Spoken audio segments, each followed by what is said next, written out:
Hey there, meat lovers, Meat passionate, meat maniacs, meat makers. yeah, kings of meat again. Again in English. It's been a while since we shot something, but this is a special episode. This is something we're gonna do especially for you, and we're gonna talk about Polish style meats. Yes.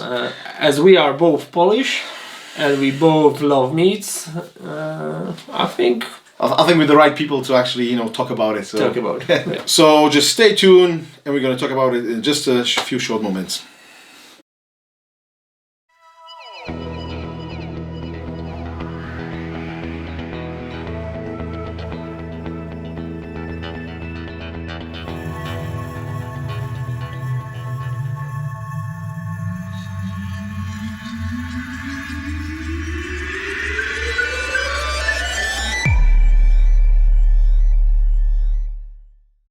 Polish style meat. What is it? What is it?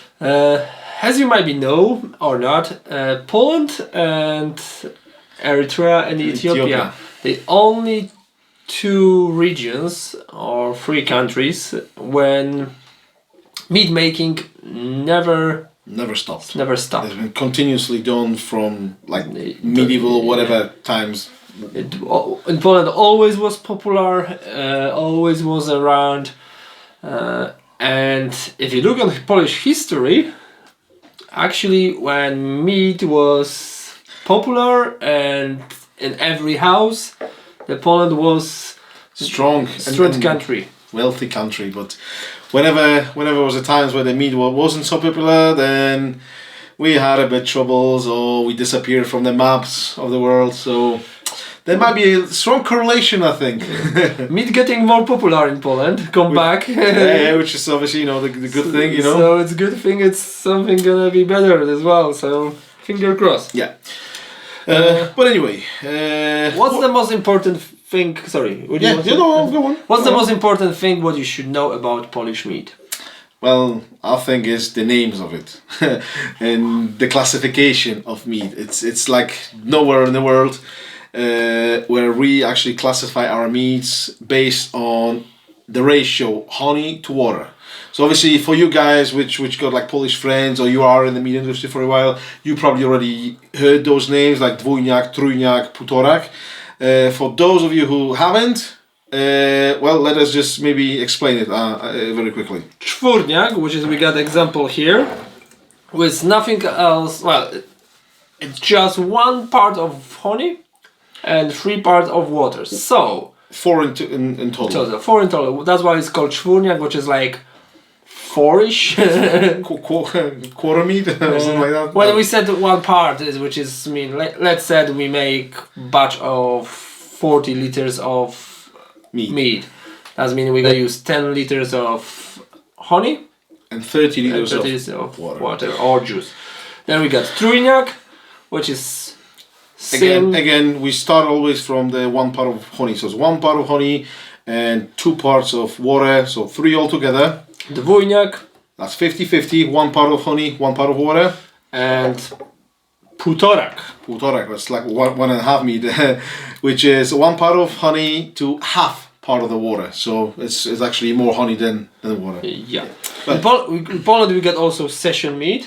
Yeah, but this is a bit tricky because actually the name for meat in Polish, which is miód pitny, which you can translate literally as like a drinkable honey, is only reserved for those 4 representatives. Right? And so it's either czworniak, trojniak, dwojniak, poltorak, nothing else. Right? Any other ratio. You cannot call it miód pitny, which you can't call it meat. You can call meat, but you can use that name. So that's a bit tricky because if let's say like this bottle, which is like basically it's a session meat, it's probably 7% of alcohol. Actually, it's 5.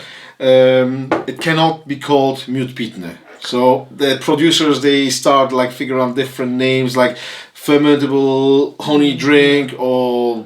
So from one point, the law helping because it's keep kind of clarity with what's the Polish style, but also make more difficult for producers because if they want to do something different, something like new wave, it's hard. They have to think about name. They have to think how to actually explain to the So it can't just be called like mead like everything else. But that's obviously one of the obstacles that Polish mead makers have to come across. But not everybody actually making a session. I would say probably still Polish style is the most popular. However, more and more meaderies experiment with a bit weaker things, probably to put as alternative to beer, basically. Yeah. In Poland, we got quite few meaderies. The market's still growing. We got probably the biggest meadery in the world, which is Apis. And some of you maybe know Jadwiga Poltorak, one of probably famous.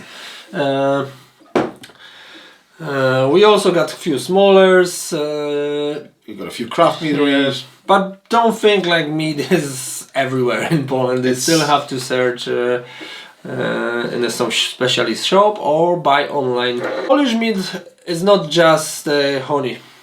You're still allowed to use the herbs, spices, juice. But if you do it mellow, you have to use at least 30% of the water. Of the water have to be replaced by juice. Thank you. Yeah. Of course, czworniak is most dry mead. Yeah. Czworniak is basically the weakest and the driest, because I think the alcohol contents, according to the legislation, it's something between 9 and 12% of alcohol. And also, obviously, the sugar content is the lowest. So this is mainly dry mead, and it's aging. Aging shortest time, which is should be at least 9 to 12 months. Yeah. Trojniak. Trojniak is mainly semi-sweet. Sometimes might be sweet mead, and this alcohol content is between 12 and 15%, and aging here is between 1 and 1.5 year minimum. Then we've got dwojniak and poltorak. They both need to be at least 15% till 18. Upwards. Till 18. And the aging, obviously, for dwojniak it's at least 3 years, and for poltorak this is minimum of 5 years. 5 years. You can find, of course, in Poland so much older mead, even 20, 21 year old in a wooden barrel. You can get in the bottles. You can get, that's very popular as well. Like a nice ceramic bottles. It's fantastic for a gift, for a present. If you're looking, if you don't know what to buy to someone for a gift, just get them a bottle like that. And even if they don't like mead, they're gonna love the bottle. So, but obviously make sure the content is also good, because if they don't like it, then obviously you will enjoy it. I'm gonna be subjective and I tell which meaderies I recommend.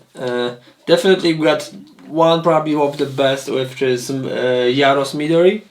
They pretty much every mead from that meadery is great.